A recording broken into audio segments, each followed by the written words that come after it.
Welcome to our YouTube channel dedicated to embedded electronics.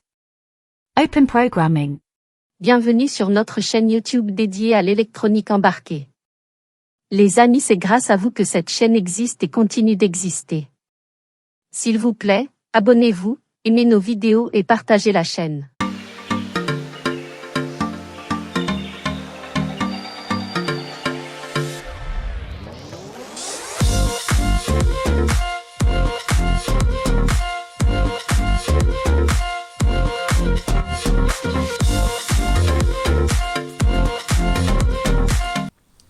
Bonjour à toutes et à tous, j'espère que vous allez bien. Très content de vous retrouver de nouveau sur cette chaîne YouTube.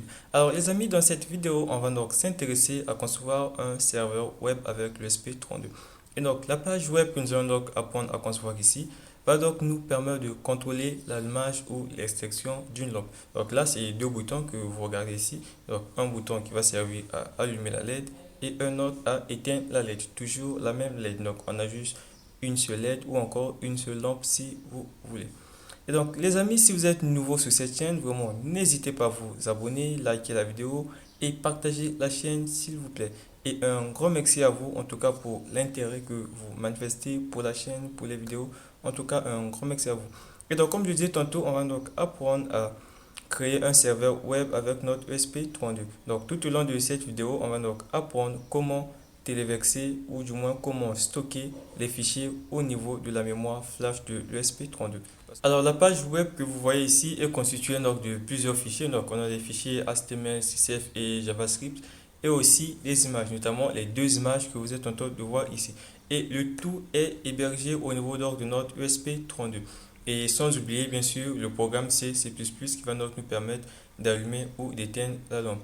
Donc de façon bref, donc, le programme est constitué donc, de 4 fichiers, donc 4 langages de programmation différents.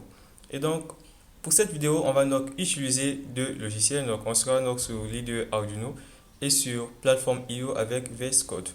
Donc là, je suis sur VS Code qui est un éditeur de code. Donc, c'est différent de l'Arduino, Leader Arduino, donc qui est à la fois un éditeur, un compilateur, donc tout intégré. Par contre, ici, c'est juste un éditeur de code. Ça nous permet donc d'éditer le code dans plusieurs langages de programmation différents.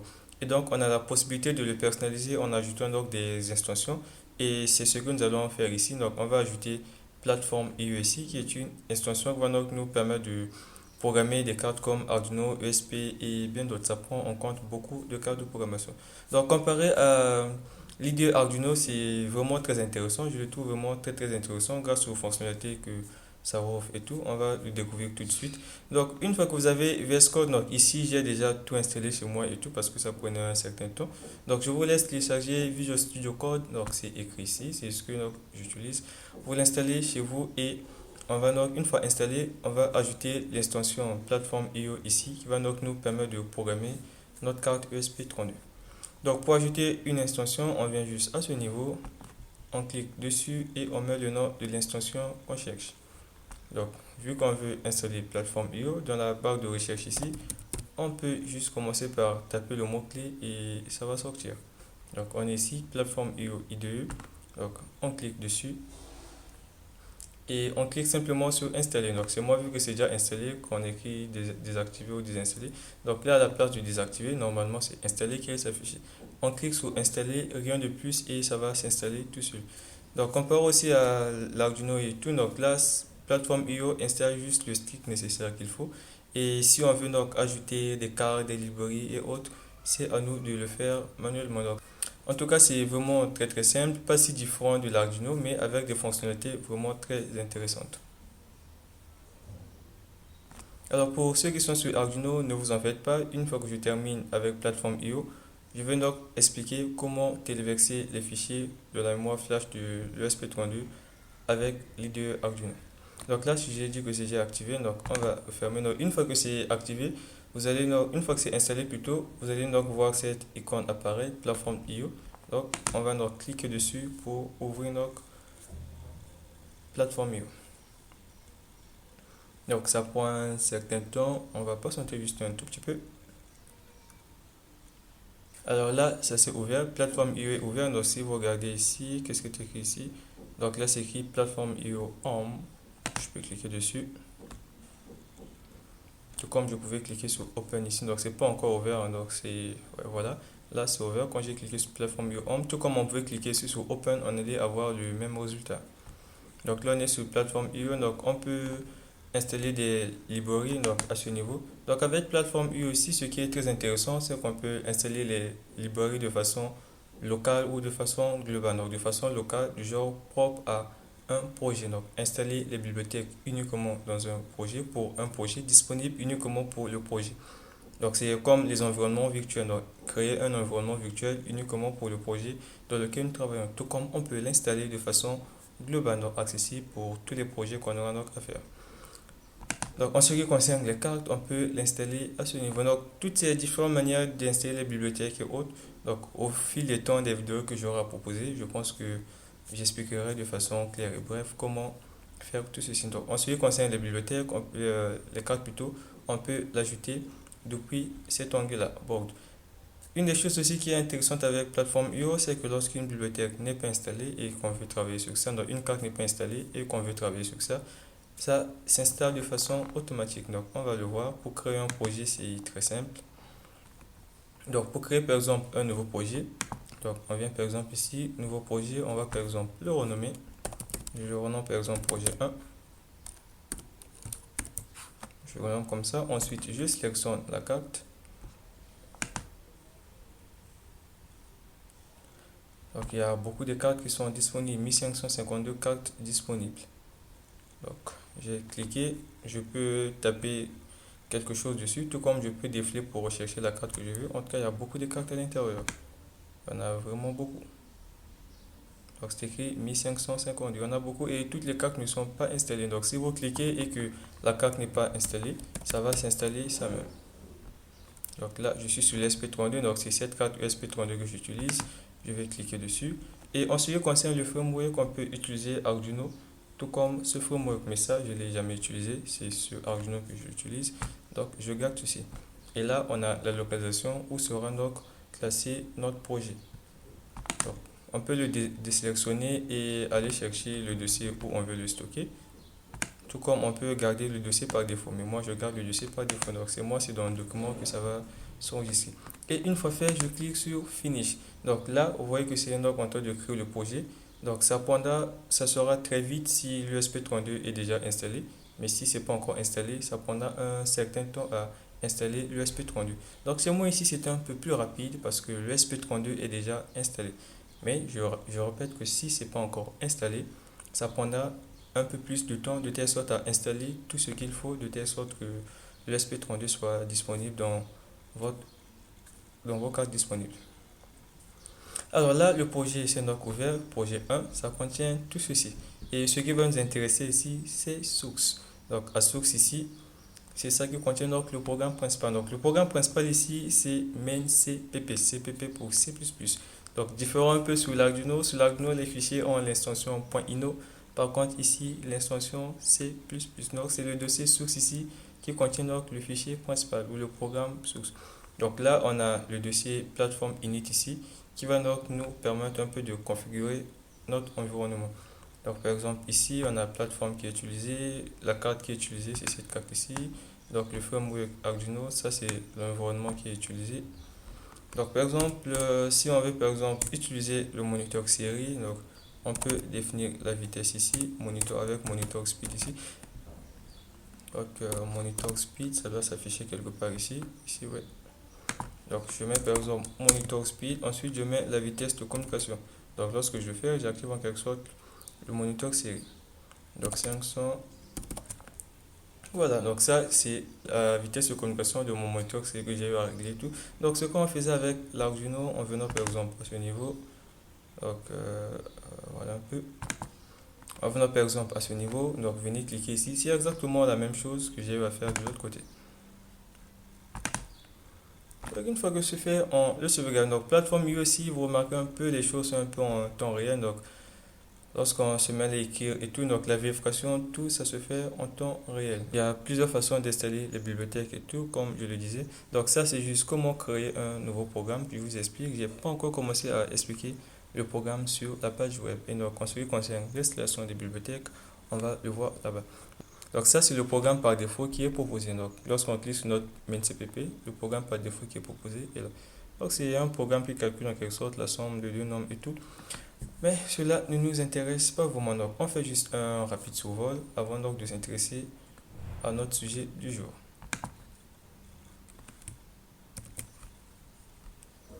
Donc là, vous pouvez remarquer tout en bas ici, il y a des icônes à ce niveau. Donc on a par exemple ici où les erreurs vont s'afficher. S'il y a des problèmes et tout, ça va donc signaler à ce niveau. Donc là, par exemple, pour revenir à la page d'accueil, ici c'est pour vérifier le programme. Donc s'il n'y a pas d'erreur dans le programme et autres, ça correspond à ceci. Le symbole est quasiment identique. Donc pour téléverser le programme, c'est cette flèche. Donc là, c'est nettoyer. Ici, c'est pour faire des tests. Pour ouvrir le moniteur série, on clique à ce niveau.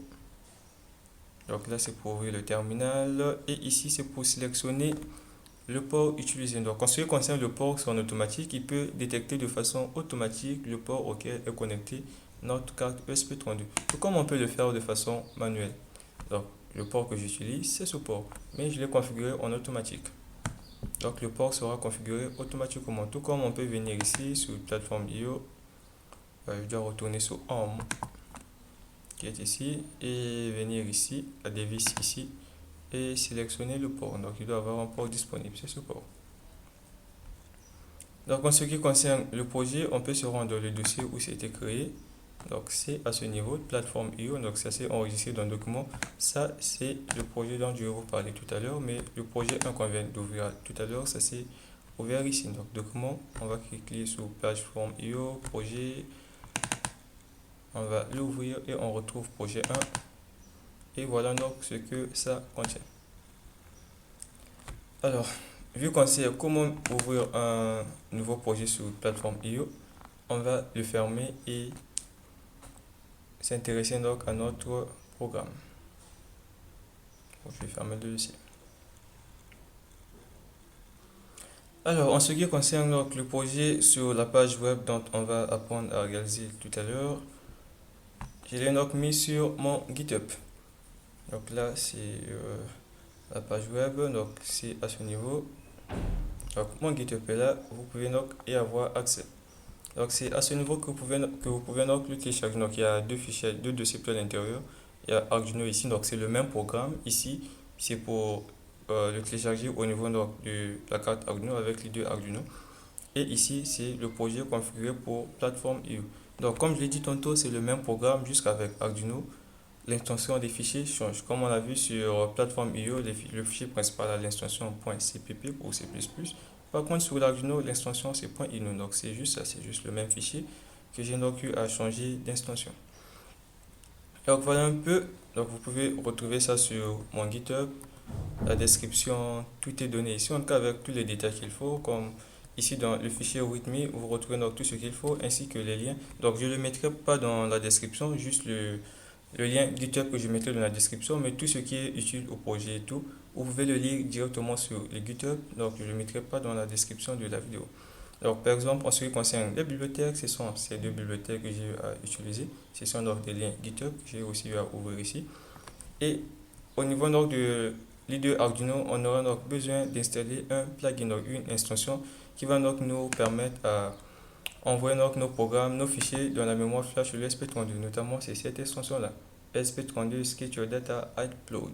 Donc, si vous regardez dans votre logiciel Arduino, ça ne figure pas. Donc, on va voir comment ajouter cette extension tout juste après. Donc, avec plateforme IO, c'est pas utile. Tout ça, c'est déjà disponible. Donc, on ne va rien ajouter. Mais par contre, au niveau de l'Arduino, on va télécharger ça. Donc, on va débuter par télécharger le programme. Donc ici, le lien est dans la description. Pour le télécharger, vous cliquez juste sur code. Donc pour l'instant, c'est privé. Je vais le déverrouiller une fois que je termine la vidéo. On va cliquer sur code et le télécharger comme fichier zip. Ce que j'ai déjà eu à faire. Donc je ne vais pas le télécharger. Je vous laisse le faire. Et en ce qui concerne les bibliothèques, donc les bibliothèques, je vous conseillerais donc de télécharger les fichiers zip parce que j'ai essayé avec le logiciel Arduino de le télécharger de façon de la manière que j'ai l'habitude de procéder. Donc allez par exemple dans le gestionnaire de bibliothèque ici, venir ici depuis le gestionnaire de bibliothèque, mais je ne retrouve pas exactement les bibliothèques que je veux. Donc du coup, j'ai trouvé préférable de les installer en utilisant donc le fichier zip.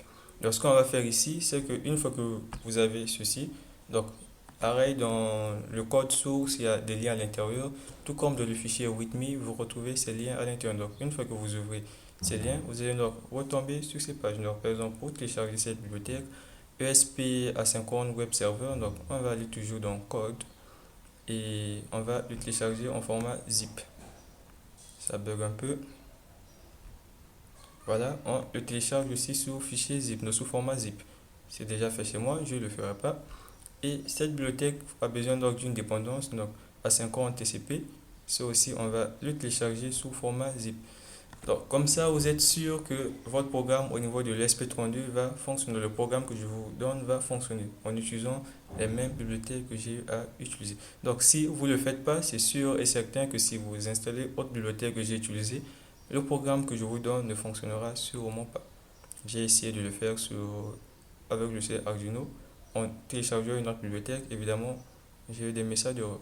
Donc, là aussi, on le télécharge sous format zip. Maintenant, l'extension qu'on va donc utiliser, donc le lien est ici. Cette extension-là, ça se trouve ici. Donc, pour ceux qui sont sur Arduino, vous serez donc obligé de télécharger ça. Donc, quand vous ouvrez le lien, vous aurez donc cette page et vous venez donc cliquer à ce niveau, ESP32, FS, tout ça. Donc, vous cliquez sur ce fichier zip. Vous cliquez dessus. Et sur l'installation, on y reviendra quand on sera donc arrivé à la partie logiciel Arduino. Donc, je peux les fermer. Et je peux aussi fermer mon GitHub. Je me rends dans mon dossier, c'est dans document que j'ai eu à tout télécharger, donc plateforme USI, ça c'est sur le premier projet que j'ai ouvert tout à l'heure pour vous expliquer un peu comment ouvrir un programme et tout. Et ici, c'est le fichier que j'ai téléchargé, donc j'ai téléchargé et décompressé. Donc c'est déjà fait, j'ai téléchargé le programme et je l'ai décompressé. Mais par contre, les fichiers pour les bibliothèques, je ne l'ai pas encore fait. Donc ça c'est pour la bibliothèque asynchrone TCP. Et là, c'est pour la bibliothèque asynchrone web server. Et là, c'est pour l'extension qu'on va plutôt ajouter au niveau de l'I2 Arduino. Donc, pour l'instant, on ne va pas en parler. Vu qu'on est sur plateforme IO, on va d'abord le laisser et revenir dessus juste après. Donc, en ouvrant le fichier, voici ce qu'on trouve. Nous, on va aller dans plateforme IO, dans web server et on va retrouver tous ces fichiers. Donc, comme je vous le disais que dans le programme, qu'est-ce qu'on a? On a donc plusieurs fichiers. On a ça, donc les voyons, les images plutôt, qui montrent une lampe éteinte, une lampe allumée. Et là, on a le fichier HTML, JS et style pour CSS, donc le fichier CSS. Donc ici, comme vous regardez même la configuration ici, je les ai mis dans un dossier appelé data. Tout ça, ça va donc me permettre de l'envoyer au niveau donc de la carte ESP32. Donc c'est important que ça soit stocké dans un dossier appelé data. Et à l'intérieur ici, on a le programme source main CPP. Alors, on va donc ouvrir donc le fichier sur plateforme IO. Donc, je l'avais ouvert directement ici dans ouvrir un dossier, tout cela. Donc, on peut voir où on va voir où on peut encore l'ouvrir. Donc là, je suis sur plateforme IO, je clique donc sur Open Project, puis je viens donc chercher le projet. Donc, c'est dans Documents. Donc, ça se trouve ici. Et je vais donc l'ouvrir. Donc, ça prend un certain temps, mais pas vraiment beaucoup. Donc voilà, ça c'est donc ouvert ici. Donc tout en bas ici, plateforme IO n'est pas affichée. Je vais l'ouvrir en cliquant de nouveau sur plateforme IO. Donc en bas ici, on doit avoir les icônes de plateforme IO et tout. Donc vu que c'est pas ouvert chez moi, j'ai juste cliqué sur l'icône plateforme IO ici. Donc c'est en train de se charger. Donc ça se configure. Donc je vais cliquer ici sur dossier. Donc ça c'est ce qu'on a eu à ouvrir ici. Donc ça c'est ouvert ici, c'est ce dossier qu'on a eu à ouvrir, main et tout. Donc la plateforme IE est en train de s'initialiser. Tout en bas ici, on peut voir que ça charge encore. Donc c'est tout ça que ça contient. Donc on a la possibilité de créer de nouveaux dossiers. Donc comme par exemple, je peux cliquer là. Je peux cliquer sur nouveau dossier. Donc si vous voyez, je peux donc ajouter de nouveaux dossiers. Donc comme data que vous voyez ici, c'est un dossier que j'ai créé. Donc j'ai créé le dossier date et mis ce qu'il faut. Bon, vu que je peux l'appeler comme bon me semble, je l'appelle par exemple str et je valide par exemple. Vous regardez que j'ai donc eu à créer un nouveau dossier. Donc c'est pareil aussi pour des fichiers autres. Bon, vu que c'est pas utile, je vais donc le supprimer. Je déplace la corbeille. Donc là, ça s'est initialisé, c'est bon. Donc l'interface ici, je vous l'ai déjà présenté. Donc dans notre programme ici, donc il y a le fichier init qui est là. Donc ça, c'est le fichier pour la configuration de plateforme IE et tout. Donc là, comme vous avez su le voir, il y a le moniteur série que j'ai spécifié plutôt ici la vitesse de communication. Et ici, ce sont donc des librairies utilisées. Donc les librairies là, ce sont les mêmes librairies que je vous ai mis donc en description. Donc sur plateforme IE ici, je les ai trouvées où? Je les ai trouvées dans la librairie. Donc je peux cliquer de nouveau ici sur plateforme IE. Donc je vais juste faire un copier-coller pour aller les chercher. Donc je clique ici sur plateforme IE. Donc je dois revenir sur la page. Donc je clique juste sur Home. Bon, pourtant c'était déjà affiché ici, je sais pas pourquoi j'ai pas cliqué dessus. Donc je vais sur Home, je vais donc aller dans Library. Donc il y a plusieurs manières, tout comme vous pouvez cliquer sur Quick Access ici, c'est la même chose. Donc quelque part ici à Library, c'est pareil aussi ici. Donc je clique dans Library, je vais rechercher une librairie, donc je vais taper le nom de la librairie que je veux. Et je lance la recherche. Donc en lançant la recherche, je vais rechercher la bibliothèque. Ouais, c'est bien cette bibliothèque. Donc je clique dessus. Donc il y a plusieurs façons d'installer la bibliothèque. Donc par exemple ici c'est un exemple et la façon donc de l'installer. Donc là par exemple la méthode que j'ai eu à utiliser c'est cette méthode là. Donc on regarde ici libdeps, tout ça là, c'est ce que vous regardez à ce niveau. Libdeps ici et j'ai donc eu à mettre ceci. Donc tout ça c'est pas au hasard que je l'ai fait, c'est ici que je vais le voir. Donc j'ai juste copié ici. Donc automatiquement ça va installer la bibliothèque. Et là ça va installer la bibliothèque uniquement dans l'environnement de notre projet. Donc la bibliothèque est disponible uniquement pour ce projet. Et vous pouvez venir ici dans Header pour voir un peu ce que ça contient comme en tête. Tout comme ici. Donc, en tout cas, il y a plein d'informations. Donc si vous voulez ajouter la bibliothèque de façon globale, vous cliquez par exemple ici. Donc vous pouvez l'ajouter au projet. Donc comme ici, sélectionner le projet. Bon, ce sont les différents projets qui sont là. Tout comme on peut juste cliquer sur ajouter et ça va l'installer de façon globale. Mais nous, on a juste besoin de ça pour ce projet. Donc on va procéder par cette méthode là. Donc écrire libdeps égale et copier ça. Donc lorsqu'on fait ça, ça va installer la bibliothèque. Alors comme je dis, il y a plusieurs façons de faire. On peut installer les bibliothèques en utilisant des liens GitHub, selon que les librairies aussi sont disponibles sur plateforme IO et autres. Donc il y a plusieurs manières de faire. Tout ça c'est disponible, en fait, toutes ces informations sont disponibles sur la plateforme. Vu que ça fait pas longtemps que je commence à travailler sur plateforme IO, donc il y a plein de choses que je ne maîtrise pas encore. Mais c'est sûr qu'avec le temps et avec l'apprentissage, je ferai des vidéos encore beaucoup plus détaillées. Donc ça c'est le fichier de configuration. Donc là c'est le moniteur série et ici nos deux bibliothèques dont on a besoin. Donc je vais retourner sur le projet. C'est ici où sont les fichiers. Donc une fois que vous installez ça, vous cliquez juste sur ce fichier à libdeps ici, vous allez donc voir les bibliothèques installées. Donc ça installe aussi automatiquement les dépendances qui viennent avec. Donc voilà un peu. En bulle d'ici, ça contient, je ne sais pas tout à quoi ça sert. Mais ce qui va vraiment nous intéresser ici, c'est source ici, où on a notre programme source. C'est le programme CPP qui est là. Comme je vous ai dit, on a 4 programmes dans 4 langages différents. Donc ça, c'est le programme CPP. C'est ce programme-ci qu'on va téléverser au niveau donc, de la carte ESP32. Et on a dans Data ici des programmes qu'on va dans, du moins des fichiers. Bon, ce sont des programmes vu que c'est codé dans un langage de programmation. Et ça contient aussi des fichiers qu'on va donc envoyer au niveau donc, de la mémoire flash de notre ESP32. Ce sont ces fichiers qu'on va stocker au niveau donc, de l'ESP32. Donc tous ces fichiers que vous voyez ici vont donc nous permettre de créer notre page web. Donc on a le HTML ici.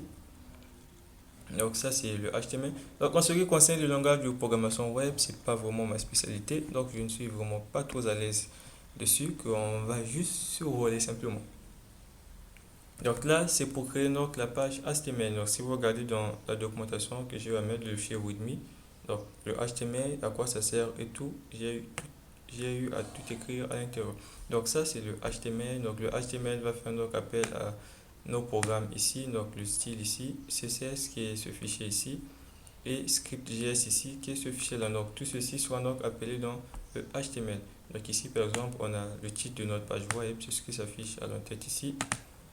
Donc tout en haut ici, c'est bien ça. Donc voilà un peu ce que ça contient. Ici par exemple on a le message qu'on doit afficher, Open Programming Control Late. Donc, je vais le mettre à côté.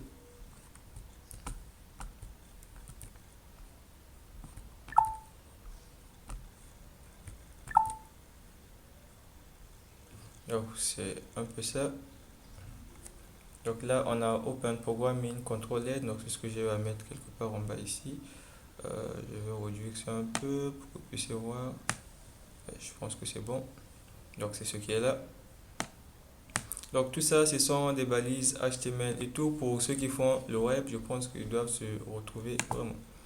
Donc là, ce qu'on va utiliser, c'est quoi? C'est des boutons qu'on va donc utiliser. Donc il y a deux boutons. Donc ce que vous voyez ici, ce ne sont autres que des boutons. Ce sont des boutons que j'ai utilisés. Donc l'arrière-fond, ce sont donc les images. Alors qu'est-ce qu'on va faire ici? Une fois qu'on va donc cliquer sur nos boutons, donc sur le bouton on ou sur le bouton off, ça va donc faire appel à la fonction bouton on ou bouton off. Donc bouton on, bouton off, c'est écrit dans le script ici juste à côté. Donc je vais l'agrandir un peu. Ouais, voilà. Donc bouton on et bouton off, c'est défini dans le script J16 ici, dans le fichier JavaScript. C'est là que j'ai donc à définir ces fonctions. Donc ici, ce qu'on va faire, c'est que dans notre page web, on ne va pas à tout moment rafraîchir la page. Donc c'est un peu les pages asynchrones en quelque sorte. Donc on va gérer les tâches en arrière-plan. Donc chaque fois qu'on appuie sur le bouton, on n'a pas besoin de rafraîchir toute la page. La tâche sera donc gérée en arrière-plan. Donc le fichier CSS se trouve là. Donc c'est un peu pour la beauté et tout. Donc tout est défini à l'intérieur.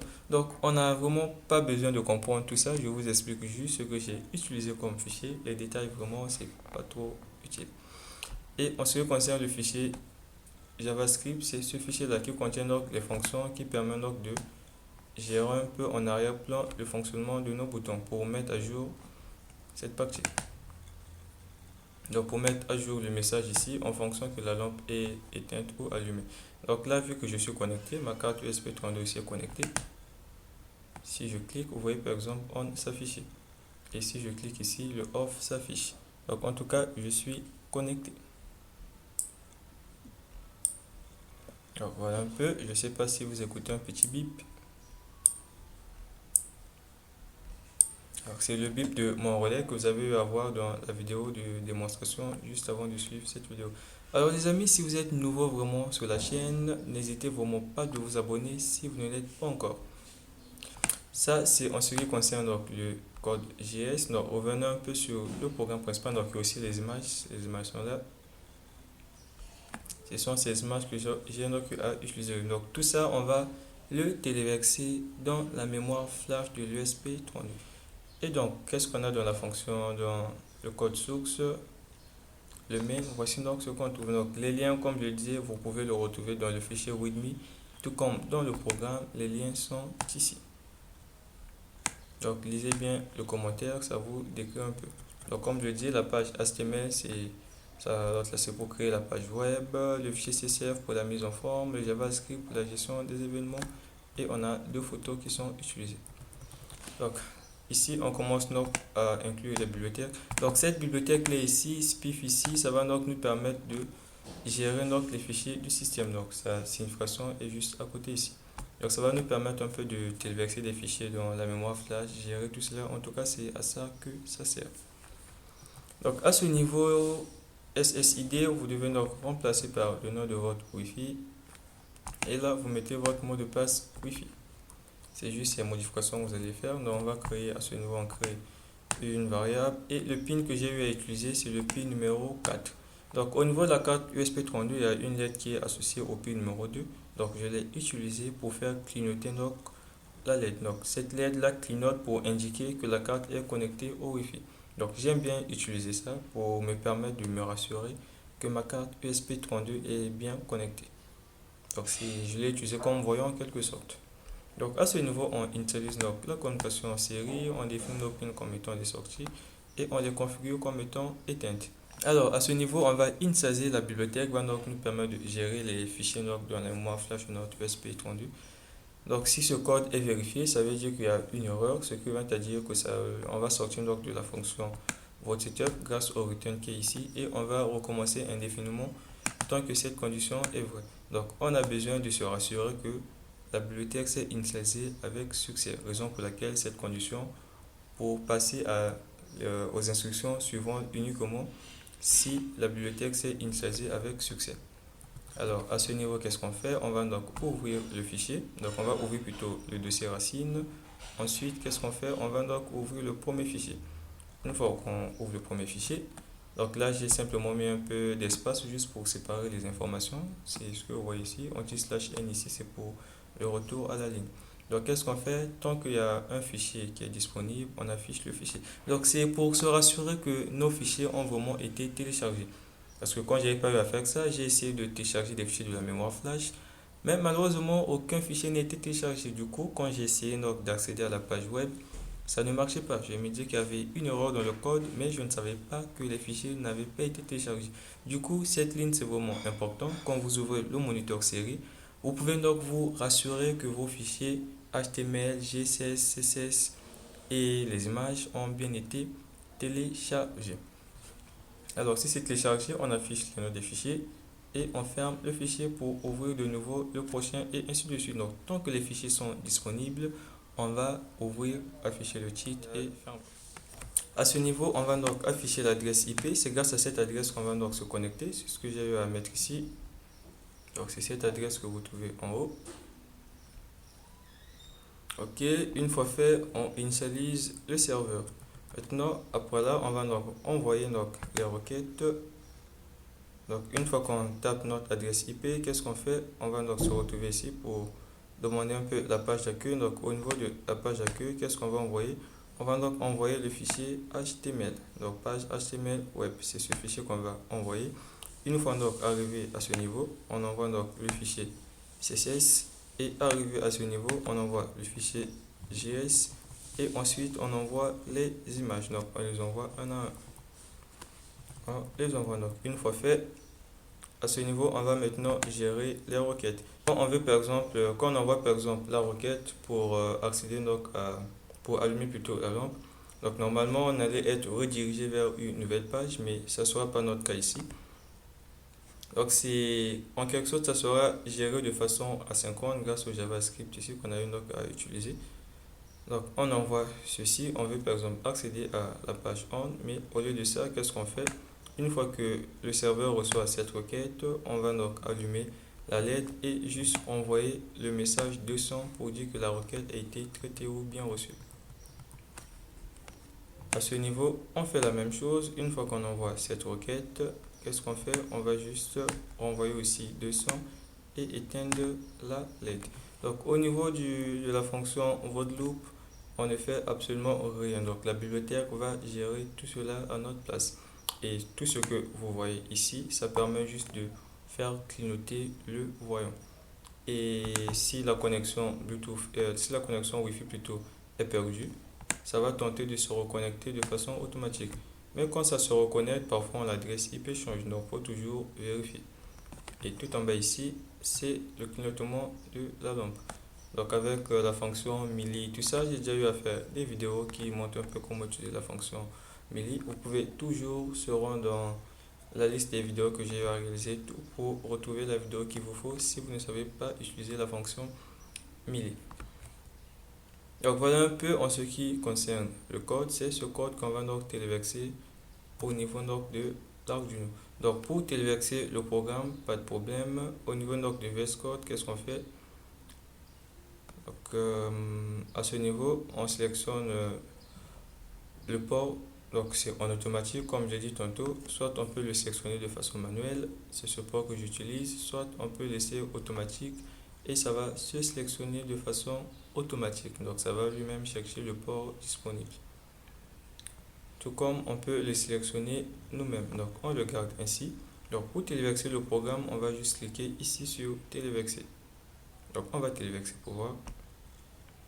Donc j'ai cliqué sur téléverser, il y a activation des extensions ici.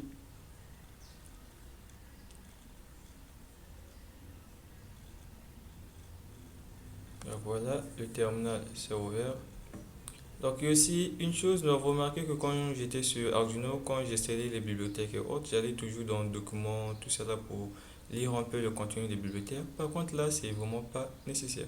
Donc vu que j'ai utilisé libdepth ici, je vais simplement dans libdepth, je retrouve mes bibliothèques ainsi que les fichiers qui constituent donc les bibliothèques. Donc je vais par exemple dans ESP Asynchron Web Server, je clique dessus et je vais retrouver les fichiers qui vont avec. Les fichiers sont là. Donc si je veux par exemple, je peux aller dans source et tout ce qui constitue donc la bibliothèque est là. Donc je peux ouvrir le fichier que je vais lire.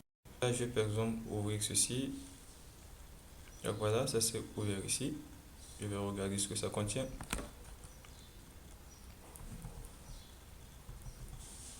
Donc voilà un peu, donc ça nous épargne un peu la tâche qu'on faisait sur Arduino, aller dans le document, tout ça là, c'est un peu très lent. Par contre là, c'est vraiment très simple à faire. On installe, on va dans le dossier, en tout cas tout est là. C'est vraiment très intéressant. Donc là, c'est en train donc de télécharger. Une fois que ça termine, on va se rendre au niveau donc de l'Arduino. Donc ici, on a mis 1, c'est parce qu'il y a un processus qui est en cours, c'est ce processus de téléversement. Donc il y a aussi une des choses que j'ai omis de dire. Donc avec notre bibliothèque ici, SPIF, ça va donc nous permettre à la fois d'ouvrir des fichiers, supprimer. En tout cas, ça permet à plein de choses. Vous pouvez donc regarder sa documentation pour beaucoup plus d'informations. Donc par défaut, c'est installé avec dans l'IDE Arduino. Je l'ai retrouvé sans installer, donc ça vient par défaut. Alors le téléversement est fini, donc il y a succès qui s'affiche ici. Le téléversement s'est effectué avec succès. Donc on n'a pas encore fini. Ce qu'on a eu à faire ici, c'est juste transférer le programme source, donc le main CPP au niveau de la carte ESP32. Donc une fois que c'est fait, il faut maintenant envoyer ce contenu-ci. Donc je vais la refermer ici, c'est un peu trop. Donc c'est lips, c'est ceci. Donc ce qu'on va maintenant faire ici, c'est d'envoyer le contenu data de la mémoire flash de notre ESP32. Donc pour ma part, ma carte ESP32 a comme capacité en mémoire flash de 4 MB. Juste 4 MB, c'est vraiment pas énorme. Donc on ne peut vraiment pas envoyer des fichiers volumineux et tout, vu que la taille est très limitée, juste 4 MB. Donc qu'est-ce qu'on va faire ici? Pour envoyer les fichiers, on va se rendre ici, je crois à Home.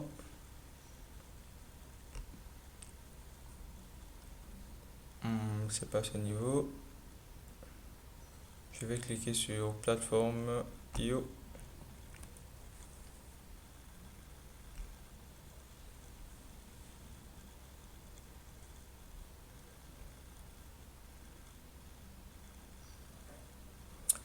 Ok, donc là je suis sur plateforme IO. Je vais cliquer à ce niveau, projet task.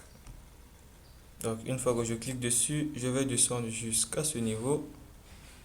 Upload File System Image. Donc je vais cliquer à ce niveau. Donc ça va donc me permettre de transférer tout le contenu de mon fichier data au niveau de la mémoire flash de l'ESP32. Donc je vais cliquer dessus.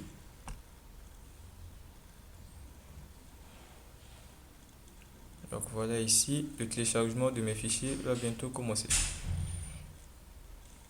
Donc comme je le répète, ce qu'on va faire ici, c'est prendre le contenu ici, donc le contenu de data, et le téléverser dans la mémoire flash de notre ESP32. Donc c'est important que les fichiers soient contenus dans un dossier appelé data. Donc je pense que voilà, la tâche s'est effectuée avec succès. Je pense qu'en lisant les informations ici, on peut voir des fichiers qui ont été téléversés. Donc c'est là, à ce niveau. Donc on a on PNG, off PNG, page web HTML, style CSS, .css et on a script.java. Donc ce sont ces fichiers qui ont donc été téléchargés au niveau donc de la carte ESP32. Alors, on peut le vérifier. Donc, je vais venir où? Bon, je vais ouvrir le moniteur série. Pour ouvrir le moniteur série, c'est à ce niveau, Serial Monitor, tout comme en haut ici. Donc, je clique dessus. Alors, j'ai donc dû modifier donc les identifiants. Voilà que j'ai retéléversé le programme. On va ouvrir le moniteur série en cliquant sur Serial Monitor ici. Donc voilà, ça a lancé. Je dois cliquer sur Reset ici au niveau donc de ma carte SP32. Donc ça, ce sont donc les fichiers qui ont été. Donc là, c'est en train de tenter de se connecter. Voilà. Donc on peut regarder un peu dessus ce qui s'affiche. Donc là, on a les fichiers qui ont été sauvegardés dans la mémoire flash de l'ESP32 bien sûr. Donc on a on, PNG, off PNG, page web HTML, styles.css et on a script.js. Alors ici, c'est la partie connexion. Là, on tente de se reconnecter. Une fois que ça s'est connecté avec succès, ce message ici est affiché, connecté au Wi-Fi avec succès. Et donc pour accéder donc à notre serveur ici, via notre navigateur, on doit donc taper cette adresse. Donc 192.168. En tout cas, c'est vous, ça sera différent, c'est sûr et certain. Ça va changer. Donc vous tapez l'adresse qui s'affiche au niveau donc de votre navigateur. Donc c'est ce qui est fait chez moi ici. Donc quand je tape cette adresse, voici donc ce que je reçois. Je pense que je dois rafraîchir la page. Vu que j'étais déjà connecté dessus, j'ai téléversé tout ça là, je dois rafraîchir la page.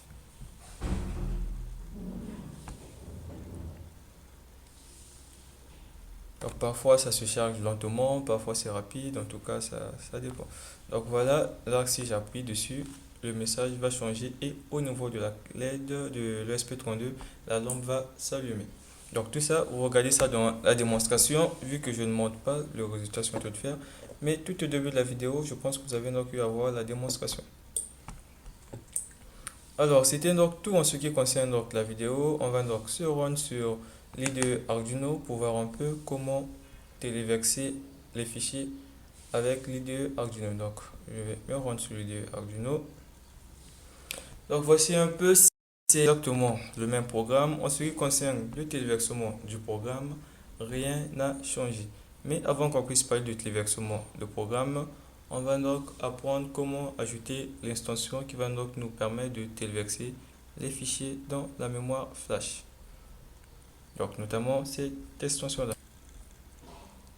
Alors tout au début de la vidéo, je vous avais donc laissé des liens pour télécharger donc les fichiers bibliothèques et l'extension dont on aura besoin. Ce sont ces fichiers-là. Donc ça c'est pour l'extension, donc c'est surtout pour les bibliothèques. ACP, TCP, on a ici ESP50 Web Server et l'extension qu'on va utiliser est là. Donc, qu'est-ce qu'on va faire avec? Donc, on va venir par exemple ici dans Préférences. Bon, là, je suis sur Linux. On va venir dans Préférences. Donc, voilà, Préférences est ouvert. On a donc cette fenêtre-là. Donc, on va se rendre dans notre dossier. L'emplacement du carnet de croquis ici, notamment Home, Open Programme. Mais bon, ça, c'est mon dossier d'emplacement. Donc quand j'étais par exemple sur Windows, ça allait directement dans Documents, puis dans Arduino. Mais par contre ici, ça a changé. En tout cas, ça ne change absolument rien. Vous devez juste vous rendre dans l'emplacement affiché par défaut à ce niveau. On peut le changer en cliquant sur Parcourir, mais ce qui va nous intéresser, c'est de se rendre dans ce dossier ou dans cet emplacement. Donc chez moi, ça se trouve où? Donc c'est donc là-bas que je vais me rendre. Donc je vais commencer par déplacer mon fichier. Donc c'est moi, c'est à ce niveau. On a clic sur Arduino et voilà, les librairies sont là. Maintenant, notre fichier, on va le créer ici. Ce qu'on va faire ici, c'est qu'on va créer. Normalement, il y a juste librairie qui s'affiche ici. Mais on va créer un nouveau dossier. Donc on vient juste ici, créer un dossier. On va l'appeler Tools, comme ceci. On l'appelle Tools, mais vu que moi je l'ai déjà créé, donc je vais ignorer ça. Je le supprime parce que c'est pas important. Donc ce dossier Tools, c'est à nous de le créer. Donc ça signifie simplement outil. Donc c'est moi, vu que c'est en français, voici pourquoi ça affiche outil. Mais si votre logiciel est en anglais, vous allez voir que ça va bien vous afficher Tools. Donc une fois fait, on va juste décompresser ce fichier. On décompose ce fichier zip. Donc voilà, je l'ai décomposé. Une fois décomposé plutôt, on va juste le déplacer et le mettre dans Tools. Évidemment, c'est déjà fait chez moi aussi. Donc je vais juste le supprimer aussi. Donc je supprime tout. Donc pour récapituler, on va donc décompresser notre fichier zip. On va créer le dossier Tools et mettre le tout à l'intérieur. Donc on va se retrouver avec ce dossier. Et dans ce dossier, on a un autre dossier à l'intérieur qui s'appelle Tools. Et en cliquant, on va se retrouver avec ce fichier .jar. En tout cas, c'est tout. Le plus important, c'est de se rassurer qu'on est dans le dossier par défaut qui est affiché dans Préférences. Alors, une fois qu'on fait ça, on va cliquer sur... on va plutôt fermer notre éditeur et le redémarrer. Donc, on ferme pour l'ouvrir de nouveau. Cela va permettre donc de prendre en compte le fichier qu'on vient d'ajouter. Et une fois fait, vous allez donc vous retrouver avec ça. Donc, fermez votre IDE Arduino et l'ouvrez à nouveau pour ne pas dire redémarrer l'IDE Arduino. Une fois fait, vous avez ça, ça va s'afficher. Et une fois qu'on a ça, le tout devient simple. Pour télécharger nos fichiers, on va cliquer juste sur ESP32 Skate Data Upload. On clique dessus, ça va télécharger les fichiers. Et pour télécharger nos programmes, rien ne change. On sélectionne le port utilisé. On sélectionne la bande carte, bien sûr. Et on clique sur téléverser. Donc c'est la même chose ici. On doit sélectionner la bande carte, le bon port et cliquer sur télécharger les données. La même chose, sélectionner la bande carte, le bon port et cliquer sur téléverser le programme. Mais avant tout, on doit se rassurer dans le dossier ici Arduino. On doit se rassurer que dans notre dossier, tout juste à côté de notre programme Arduino, donc chez moi ici, ESP32 Web Server LED On Off.ino, d'avoir un dossier data à côté, écrit comme ceci. Et c'est à l'intérieur qu'on va donc mettre les fichiers qu'on veut télécharger dans la mémoire flash, notamment ces 5 fichiers. Donc, je le referme. Alors, il y a d'autres dossiers qui sont là, fichiers zip plutôt, qui correspondent donc aux bibliothèques qu'on va utiliser. Donc, comme je vous l'ai dit, je n'ai pas trouvé ces bibliothèques dans le dictionnaire de bibliothèques de l'IDE Arduino. Donc, j'ai pas trouvé de bonne bibliothèque. Du coup, j'ai préféré l'installer en utilisant des fichiers zip. Donc, comment installer un fichier zip? C'est vraiment très simple. Donc, vu que nous, on l'a téléchargé au préalable, on va donc ajouter la bibliothèque .zip. On clique dessus. On patiente que le dossier ouvre. Donc, chez moi, ça se trouve dans Documents. Donc, je vais me rendre dans Documents et mes bibliothèques sont là. Donc, je clique d'abord sur la première bibliothèque à 50 de ceci. Donc, c'est déjà installé chez moi. Donc, je vais quand même cliquer pour voir ce que ça va faire. Donc, je dois avoir un message affiché quelque part ici pour me dire que la bibliothèque a été téléchargée, a été installée plutôt avec succès.